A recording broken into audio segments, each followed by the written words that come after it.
नमस्कार साथियों, कैसे हैं आप सभी।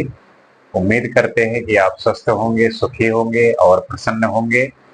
जैसा कि हम किसी न किसी सब्जेक्ट पर किसी न किसी विषय को लेकर बात करते हैं, चर्चा करते हैं और जानने का प्रयास करते हैं कि उस विषय की जो इम्पोर्टेंस है, उस विषय की जो गहराई है, हम उससे कितने परिचित हैं, कितना जानते हैं और हमारे आपस के संवाद में, वाद विवाद में उसकी कितनी गहराई है। क्योंकि अगर हम किसी भी विषय की गहराई को नहीं समझेंगे, तब ओछेपन से और उथलेपन से उसको हम समझ ही नहीं सकते। तो जरूरी है कि उसके बारे में डीप नॉलेज हो, अच्छे से आप समझते हो, तभी आप अपना जो है राय बना सकते हैं और उस पर कुछ व्यक्त कर सकते हैं। तो इसी को ध्यान देते हुए आज हम बात करेंगे कि ट्रांसजेंडर जो है, ट्रांस लोगों का जो लाइफ है वो कैसे बेटर हो सकती है और आज के समय में उनके साथ कैसे डिस्क्रिमिनेशन होता है, कैसे उनको एक सामान्य तरीके से नहीं देखा जाता। इन सब में हम बात करेंगे और जानने का प्रयास करेंगे कि ये कैसे चीजें ठीक हो सकती है और कैसे इन पे काम किया जा सकता है। तो जैसा आपको पता ही है कि हमारे देश में जाति को लेके, धर्म को लेके, इन सब पे जो है काफी सारे गवर्नमेंट काम करती है कि इन्हें जो है मेन स्ट्रीम में लाया जाए और मेन स्ट्रीम में लाके सबका साथ सबका विकास पे ध्यान दिया जाए। तो जैसा कि हमारे देश में मेल और फीमेल दो जेंडर जो है रिकॉग्नाइज किया गया है और उसमें जो तीसरा जेंडर है वो है ट्रांसजेंडर। तो उसकी भी उसकी उतनी ही इंपॉर्टेंस है जितना मेल और फीमेल की। लेकिन क्या हम अपने समाज में उनको उस तरीके से सम्मान करते हैं, उनको वैसा हम दर्जा देते हैं? चाहे वो कंपनीज हो, सरकारी ऑफिस हो, स्कूल हो या कोई काम हो, वहां पे उनको हम सेम भाव से, सेम नजरिए से देखते हैं?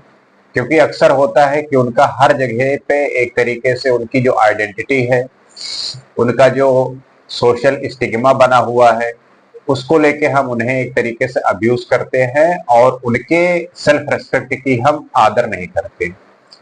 तो ये बहुत बड़ी समस्या है कि आज के समय में भी उन लोगों को काफी ज्यादा इस सब कुछ झेलना पड़ता है। आप अक्सर देखेंगे कि शादी ब्याह में आशीर्वाद के लिए उनको बुलाया जाता है कि उनके आशीर्वाद देने से भला होगा, लेकिन सामान्यतः उनको लोग गाली देते हैं, उनको लोग सम्मान नहीं देते। तो ये क्या बात हुई? ये तो एक आडंबर हो गया। तो आपको अपनी थिंकिंग पे, अपनी सोच पे सुधार की जरूरत है, उस पे काम करने की जरूरत है। तो समझने वाली बात यह है कि ये लोग ऐसे कौन से प्रॉब्लम है जो डेली बेसिस पे फेस करते हैं। उसमें जो पहला है वो है कि जो एजुकेशन और जॉब्स है, उसमें इनको डिस्क्रिमिनेट किया जाता है। उसमें इनको जो है समान वरीयता और समान रिस्पेक्ट और आदर नहीं दिया जाता। क्योंकि स्कूल में अगर कोई जो बच्चे होते हैं ट्रांसजेंडर, तो उनको जो दूसरे बच्चे हैं वो बुली करते हैं, वो अलग अलग तरीके से कमेंट करते हैं, जिससे उनको मेंटली जो है काफी परेशान हो जाते हैं। और जॉब्स में जब उनको हायरिंग की बात आती है, तब उनको इस बात को जान के कि वो ट्रांसजेंडर है तो उनको जॉब नहीं दी जाती। जबकि इन कंपनियों को इस बेसिस पे कि उनके पास स्किल कितनी है, उस बेसिस पे अगर हायर करें तो ये ज्यादा बेहतर होगा, ये ज्यादा ठीक होता है। लेकिन वही बात है कि इन्हें ये समझा जाता है कि और लोगों के साथ ये कैसे मैनेज करेंगे, कैसे चीजें होंगी, तो इस बात को लेके वो ऐसा करते हैं। दूसरी चीज है कि स्कूलों में बुली करते हैं और इस वजह से उनकी पढ़ाई जो है रुक जाती है, लोग स्कूल छोड़ देते हैं। उसके बाद होता है फैमिली रिजेक्शन। सोसाइटी में किसी के घर में जब ऐसा बच्चा पैदा होता है तब समाज बुली करता है, उनके परिवार को, उस बच्चे को उस तरीके से सम्मान नहीं देता, तो फैमिली ही नफरत करने लगती है। फैमिली ही जो है ऑब्जेक्शन लगाती है हर चीज में। तो ये जो है एक सबसे जो फेस करने वाली प्रॉब्लम है वो ये है। उसके बाद है कि इनके लिए जो हेल्थ केयर एक्सेस है उसमें भी काफी ज्यादा प्रॉब्लम होती है कि इनको सही तरीके से अगर हेल्थ का हेल्थ नहीं मिल पाता इनके साथ, उसमें भी काफी ज्यादा प्रॉब्लम फेस करनी पड़ती है। उसके बाद ये है कि जैसे अगर इनको ट्रीट करे किया जाता है, जैसे कि ऐसा ट्रीट किया जाता है कि ये हमारे समाज में है ही नहीं, ये कहीं बाहर से आ गए हैं, ये कहां से आ गए हैं, तो मतलब ऐसा कुछ ट्रीट किया जाता है। तो ये ऐसे समस्याएं हैं जो ये लोग डेली फेस करते हैं, डेली इस समाज में रहकर उन्हें फेस करना ही होता है। ये समस्याएं हैं। अब ये समझने वाली बात है कि ये जो समस्याएं हैं इन पे हम कैसे रिएक्ट करते हैं, मतलब कि ये कैसे और डिजर्व बेटर करते हैं, इनको कैसे हम इनहेंस कर सकते हैं, कैसे इनको हम आगे बढ़ा सकते हैं, हर फील्ड में इनको सम्मान दे सकते हैं। तो जैसा कि आपको पता ही है कि हमारे पुराने समय से ही हमारी संस्कृति और जो हमारा कल्चर है, हिस्ट्री है और स्पिरिचुअलिटी है, इंडियन जो ट्रेडिशन है कि जो ट्रांस कम्युनिटी है उनको सेक्रेड प्लेस पे ब्लेसिंग के लिए, बच्चों के शुभ जन्म पर जो है शुभ कामों के लिए बुलाया जाता है, लेकिन वही है कि रोजमर्रा के दिनों में, डेली लाइफ में उनको जो है इम्यूलेट किया जाता है। तो ये कैसी हिपोक्रेसी हुई, इस बात को समझना होगा और सोचना होगा, क्योंकि ये ठीक बात नहीं है। अब आपको मैं कुछ ऐसे रियल एग्जांपल देता हूं जिसको आप जानकर ये महसूस कर सकते हैं कि इनमें किसी भी तरीके से ऐसी कोई बात नहीं है कि ये कुछ कर नहीं सकते, बन नहीं सकते। इसमें इनके पास भी वैसी ही बुद्धिलब्धता है, वैसी ही बुद्धि क्षमता है, और ये भी जो है अच्छे से अच्छे पद पर पहुंचकर अच्छा काम कर सकते हैं। जैसे कि जॉयता मंडल है, वो जो है भारत की पहली ट्रांसजेंडर जज बनी। उसके बाद आप देखेंगे गौरी सावंत, उन्होंने एक बेटी को गोद लिया और जो है चाइल्ड वेलफेयर के लिए काम कर रही हैं। आप नर्तकी नटराज को देखिए, उन्हें जो है पद्म श्री अवार्ड मिला क्लासिकल डांसिंग के लिए। तो ऐसे ऐसे एग्जाम्पल है आपके समाज में ही कि आप उनसे इंस्पायर हो सकते हैं, आप उनको अपना एडमायर बना सकते हैं और वो भी बड़े से बड़ा काम कर सकते हैं। इसलिए उनको समान भाव से समान रिस्पेक्ट करनी चाहिए। अब बात ये आती है कि सॉल्यूशन क्या है, मतलब कि ऐसा क्या कर सकते हैं कि इन्हें जो है मेन स्ट्रीम में लाके किसी भी तरीके का भेदभाव ना हो सके। तो उसमें जो पहला है वो है कि सबसे पहले हमें घर से इनको रिस्पेक्ट करना और उन्हें मतलब परिवारों को अपनाना होगा, मतलब कि फैमिली जो है इन्हें एक्सेप्ट करे, घर से सबसे पहले ये काम करना होगा। उसके बाद स्कूलों में जो जेंडर सेंसिटिविटी है उसे बढ़ाना होगा, उसे बताना होगा, उसे सिखाना होगा, ये कर सकते हैं। उसके बाद जो कंपनीज हैं वो जब हायर करें तो जेंडर बेसिस पे नहीं बल्कि इसके लेवल पे हायर करें, जैसे कि हम वुमेन के लिए और जो पिछड़ी जातियां हैं उनके लिए हर एक फील्ड में लड़ते हैं, उसी प्रकार इनके लिए भी उसी तरीके से हमें लड़ना होगा कि जब हायरिंग हो तो उसमें जेंडर ना देखा जाए बल्कि उसमें स्किल क्या है इस बेसिस पे सिलेक्शन होना चाहिए। और गवर्नमेंट को जो है सही हेल्थ केयर और लीगल जो प्रोटेक्शन है वो देने का प्रावधान करना चाहिए।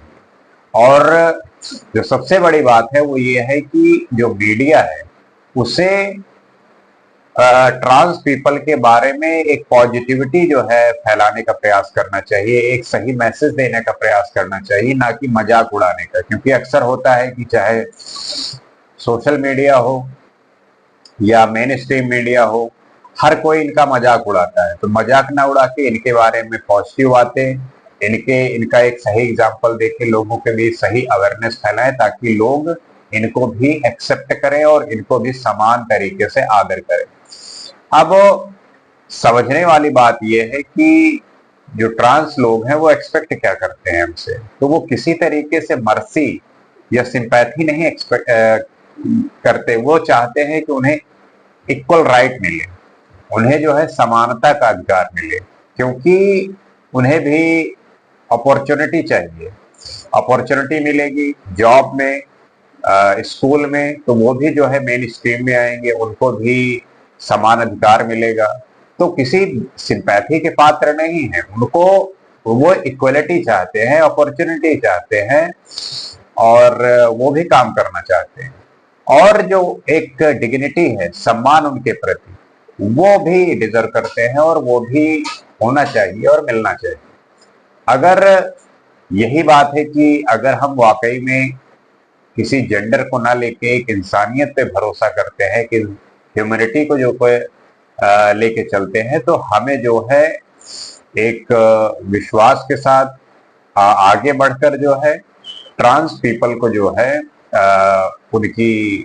उनको वो हर चीज डिजर्व करते हैं, उनकी रिस्पेक्ट करनी चाहिए, उन्हें अपॉर्चुनिटी देना चाहिए, उनको जो है एक डिग्निटी प्रदान करने का प्रयास करना चाहिए। क्योंकि हमें किसी भी तरीके से किसी भी व्यक्ति जो इस नेचर का है, प्रकृति का है, उसे इस बात का ना एहसास हो कि वो हमसे अलग है, वो डिफरेंट है, वो भी जो है उसकी अपनी आइडेंटिटी है, उसकी अपनी डिग्निटी है, उसके हम भावनाओं की कद्र कर कर उसका भी सम्मान करें। क्योंकि हर एक व्यक्ति ये डिजर्व करता है, और उसके प्रति जो है वो भाव होना भी चाहिए। अब इसको लेके जो है कुछ कैसे चीजें कानून में आई, कैसे इसको जो है लीगलाइज कर दिया गया, जैसे आपने आर्टिकल 377 के बारे में सुना होगा।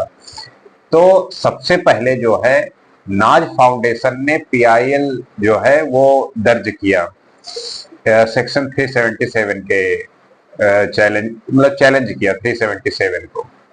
तो उसके बाद जो है 2009 में दिल्ली हाई कोर्ट ने नाज फाउंडेशन को लेके जो उनकी पीआईएल थी उसको समर्थन किया, और जो है एक कंसेंसुअल जो है होमोसेक्सुअल एक्ट जो है उसको मेजर उसमें लेके आए, ताकि LGBTQIA का जो राइट्स है उसको एक